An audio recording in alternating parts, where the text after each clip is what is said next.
이직은 이렇게 하는 거야. 이런 건방진 제목을 제가 쓴 건요. 아까 자소서랑 마찬가지예요.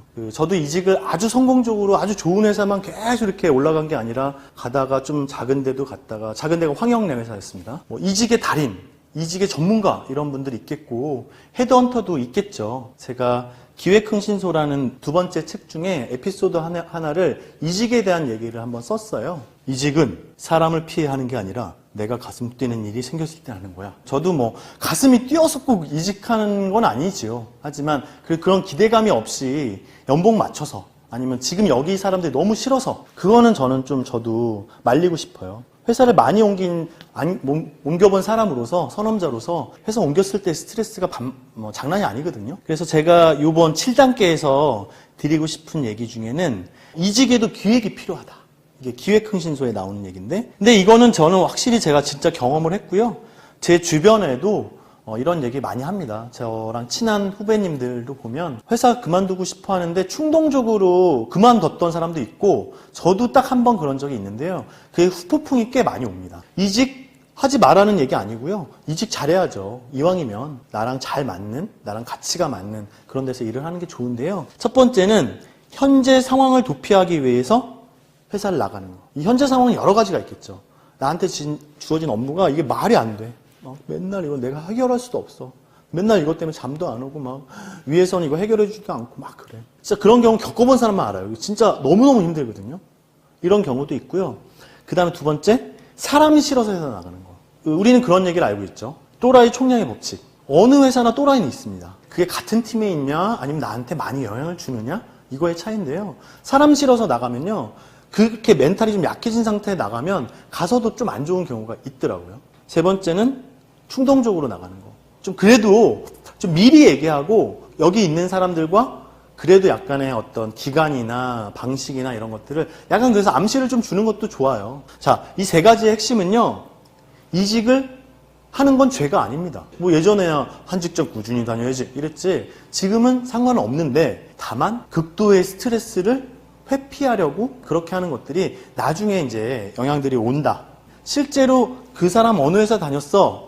라는 걸 알면 거의 다 같이 일했던 사람한테 물어보면요. 그 평판은 크게 다르지 않습니다. 예를 들어 이 사람에 대해서 어떤 사람은 굉장히 좋은 평가를 내렸고 안 좋게 내렸는데 한 10명 정도한테 못으로 물어보면 거의 비슷하게 나옵니다. 그게 업무 능력에 대한 것도 있지만 인성이나 품성에 대한 것도 있고 그런 태도에 대한 부분도 있고 여러 가지가 있죠. 그 사람이 굉장히 잘하는 영역 있을 수 있습니다. 근데요. 평판은 관리하는 게 아니래요. 저희 문피가 얘기해 주셨어요. 평판을 어떻게 관리해? 그게 그 사람이 살아온 삶인데. 평판을 관리하자는 얘기가 아니라 나랑 같이 일했던 사람들에게 자신이란 브랜드가 단점도 있지만 강점을 강력하게 뇌에다 꽂아놔야죠.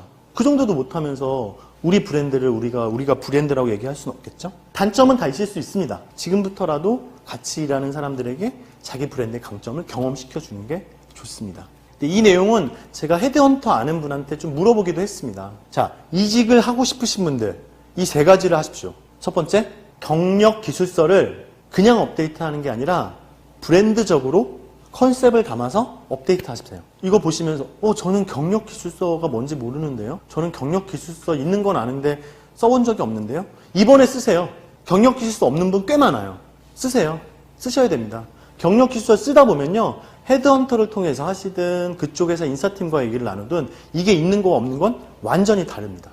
확실합니다. 꼭 쓰십시오. 두 번째는요. 가고 싶은 회사를 자기가 좀 리스트업 할 필요가 있다고 생각해요. 야, 나 여기 요즘에 참 좋더라.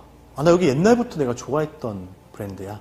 여기 예전부터 좋아했던 플랫폼이야. 이직하고 싶은 회사 리스트를 다 뽑으세요. 최애순위, 그 다음 뽑으셔도 되고요.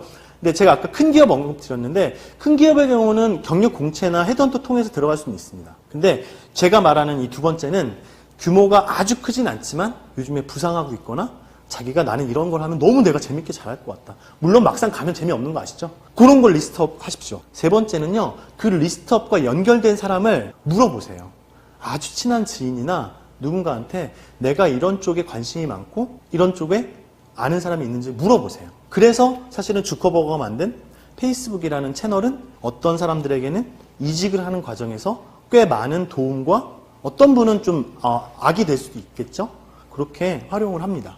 자기가 가고 싶은 회사의 리스트와 관련되신 분들을 지인이나 지인의 지인까지 한번 물어보세요. 신입은 자신의 컨셉이나 지금까지 해왔던 어떤 활동 이런 걸로 세게 이렇게 할 수 있지만 경력사원은 그것도 이때 사실은 숫자로 얘기를 해야 된다는 게 이 헤드헌터의 얘기예요. 그냥 뭐뭐 했습니다가 아니라 어느 지역에서 어느 정도의 매출을 올렸고 제가 이 프로젝트에 참여한 이후에 이게 어떤 성과가 있고라는 걸 간단하게 숫자로 표현하는 게 좋습니다. 그리고 요거는 개발자분의 사례를 제가 그 지인한테 받아서 얘기했는데 보통 이렇게 만약에 경력 기술서를 쓰면 잘 안 보이실까 봐 제가 읽어드리면 몇 년에서 몇 년 뭐뭐뭐 어떤 업무 어떤 언어 그건 완전 팩트만 있는 거거든요. 근데 사실은요 첫 번째 연대기술로 그냥 늘어놓고 있는데 있는 사람 입장에서 다시 재배열할 수가 있고요. 개발 사례만 하고 있는데 사실은 그 개발이 어느 정도의 규모이고 수주 금액뿐 아니라 실제로 정량적인 사이즈 같은 것들을 얘기해 주시는 게 훨씬 좋아요. 예를 들어 어떤 뭐를 같이 개발했는데 이게 실제로 많이 성장이 일어났다. 나는 개발자인데 그런 거 필요 없을 것 같은데? 아닙니다. 디자이너, 개발자, 기획자 모든 사람들이 자기가 거기에서 했던 프로젝트가 정량적으로 어떤 성과 혹은 정성적으로 어떤 성과가 있었는지 써주시는 게 좋아요. 이게 오그라들어서 못 쓰시는 분들이 있는데 쓰십시오. 쓰는 게 훨씬 좋습니다. 마지막으로는 내가 이런 일을 했고 이렇게 성과가 났다. 여기까지가 일반적인 경력 기술서라면 저는 이 얘기를 꼭 쓰라고 하고 싶어요. 자신의 가능성이나 당신네 회사에서 나를 경력으로 데려갔을 때 내가 어떤 것들을 굉장히 잘할 수 있고 나는 당신네 회사에 이런 사업들에 굉장히 관심이 많아서 내가 전에 했던 것들이 지금 이 사업, 당신네 회사의 이런 부분을 내가 해결할 수 있다. 혹은 나로 인해서 이게 부스팅이 될 것이다. 그런 얘기를 써주시는 게 좋습니다. 제가 경력기술서 얘기를 혹은 이직하는 얘기를 이렇게 삼행시 우리 스피노프 하게 될지는 사실 생각도 못 했는데요. 왜 한 거냐면 가장 큰 이유는 첫 번째, 황영보다 제가 클립 조회수가 높아지려고. 두 번째는 제가 전문가는 아니지만 제 책 안에 있던 내용을 다 얘기할 수는 없지만 일부를 소개함으로써 도움을 드리고 싶어서입니다. 이직이든 취업이든 너무너무 힘든 일인 건 저 너무 많이 잘 알고 있습니다. 저 웬만한 제 또래보다 이직 많이 했고요. 그리고 힘들게 지냈던 적도 있고 아주 즐겁게 일했던 적도 있습니다. 생각해보면요. 자기랑 깔이 맞는 데를 먼저 공략하는 게 정답이에요. 그리고 경력 어느 정도 되신 분들, 저보다 저 또래 40대 초중반도 사실은 자기가 직접 관심 있는 데를 먼저 컨택하시는 걸 전 추천드려요. 헤드헌터만 맡겨놓으면요. 이상한 거 막 다 갖고 옵니다. 헤드헌터 분들 이거 보시는 분들 하는지 마시고요. 마지막 얘기를 제가 이걸로 해드릴게요. 페이스북이라는 곳에서 그 인터뷰를 굉장히 높은 급을 인터뷰했나 봐요. 근데 이 여자분은 사실은 마케팅 이런 쪽에 경력이 많으신 분인데 이쪽에서 원한 건 운영, COO라고 하더라고요. COO를 뽑는 인사나 이런 쪽까지 다 담당할 수 있는 사람을 뽑으려고 했나 봐요. 이런 외국사들은 막 인터뷰 한 2-3시간씩 하죠. 가치와 이런 얘기를 막 나누고 맨 마지막에 면접자가 이 구직자한테 이렇게 얘기했대요. 마지막으로 하고 싶은 말씀 있으세요? 요거 꼭 나옵니다. 요거 꼭 나옵니다. 별표 땡. 이런 얘기 안 물어보는 회사면 제가 마지막으로 한마디 해도 될까요? 이렇게 하시면 되죠. 융통성 있게. 그러면 이런 얘기를 하시면 될 것 같아요. 지금 그 프로젝트에 혹은 여기 회사에 핵심적인 문제가 뭐라고 생각하십니까? 제가 그 문제를 해결해 보고 싶습니다. 이렇게 접근하시는 것도 좋고요.